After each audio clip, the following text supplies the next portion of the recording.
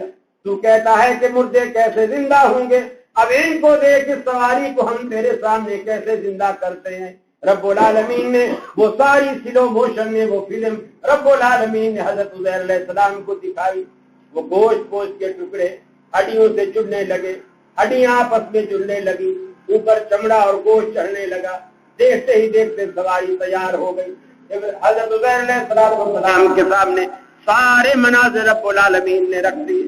یہ ساری اللہ رب العالمین کے پاس کمال قدرت ہے. اور خاص آج کے دن کے حوالے سے اللہ کا قرآن کہتا ہے وَاذْكُرْ فِي الْكِتَابِ مریم، اے کائنات والو، اے حبیبم، وَاذْكُرْ فِي الْكِتَابِ مریم، کبھی کبھی قرآن کے آئینہ میں مریم علیہ السلام کی حسن و جمال کی جھلک بھی دیکھ لیا کیجیے. وَاذْكُرْ فِي الْكِتَابِ مریم اِذِ انتبذت من آلِهَا مَكَانًا شَرْقِيًّا، جب گھر والوں سے علیحدہ ہو کر ایک شرقی جانب مکان میں حضرت مریم علیہ السلام علیحدگی میں خلوت میں ویرانے میں آ گئی. اللہ رب العالمین نے اس وقت حضرت مریم علیہ السلام کی خدمت میں اپنا فرشتہ بھیجا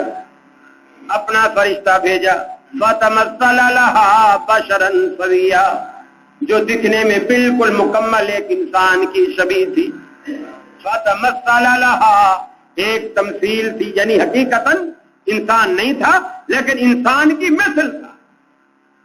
اب مریم علیہ السلام شریف زادی تھی، ویرانے میں خلوت میں ایک غیر محرم کو دیکھا، فوراً بے قرار ہو گئی، پریشان ہو گئی قسمت اور آبرو کی حفاظت کی وجہ سے کہ تو کہاں سے آ گیا اور کیوں آ گیا، میرے قریب کیوں آ رہا ہے. اس کو ڈانٹا اور اس نے فوراً اپنے بارے میں وضاحت کی. انا رسول ربک لأہب لکی غلاما زکیا، میں کوئی بد کردار میں بھی نہیں ہوں، اللہ کا بھیجا ہوا قاصد ہوں، اس لیے آیا ہوں. لأہب لکی غلاما زکیا، تاکہ تجھے پاکیزہ بیٹے کی بشارت دے سکوں. اللہ رب العالمین کی بشارت سننے کے بعد مریم گھبرا گئی اور پریشان ہو گئی. انا لک ھذا، پریشان ہو گئی، یہ کیسے ہوگا، کس طرح ہوگا؟ میرے کو آج تک کسی انسان نے، کسی بشر نے ہاتھ تک نہیں لگایا، چھوا تک نہیں ہے، میں بد کردار بھی نہیں ہوں.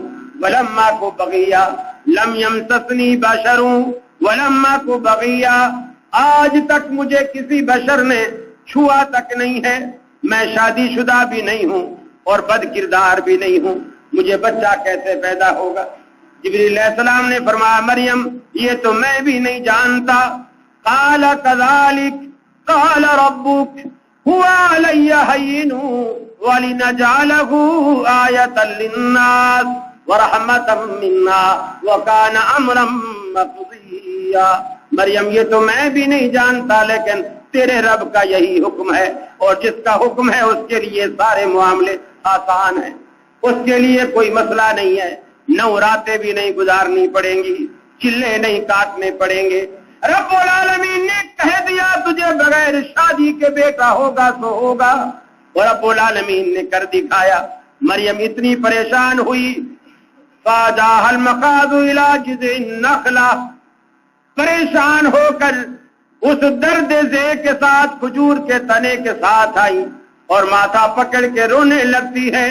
ایک ہارے ہوئے جرنیل کی طرح منہ سے جملے نکالتی ہیں، یا لیتنی بت قبل ھذا وکنت نسیا منسیا، اے کاش کہ آج کے دن سے پہلے مریم مر چکی ہوتی، میرا وجود بھی نہ رہا ہوتا، میں مٹ چکی ہوتی، بھولی بھلائی ہو چکی ہوتی، دنیا میرے نام سے بھی واقف نہ ہوتی. مجھے بچہ پیدا ہو رہا ہے، شادی میری ہوئی نہیں، قوم کے پاس جاؤں گی، کیا منہ دکھاؤں گی؟ رب العالمین نے کہا مریم گھبرائیے نہیں، جب ہم آپ کو بیٹا دے رہے ہیں تیری آبرو کی حفاظت بھی ہم فرمائیں گے، تیرے کردار کی حفاظت بھی ہم فرمائیں گے، تیرے بیٹے کی حفاظت بھی ہم فرمائیں گے، لوگوں کے تانا زنی کے جو نچتر چلیں گے اس کا تدارک بھی ہم فرمائیں گے. پریشان ہے، بچہ ہو گیا. اللہ رب العالمین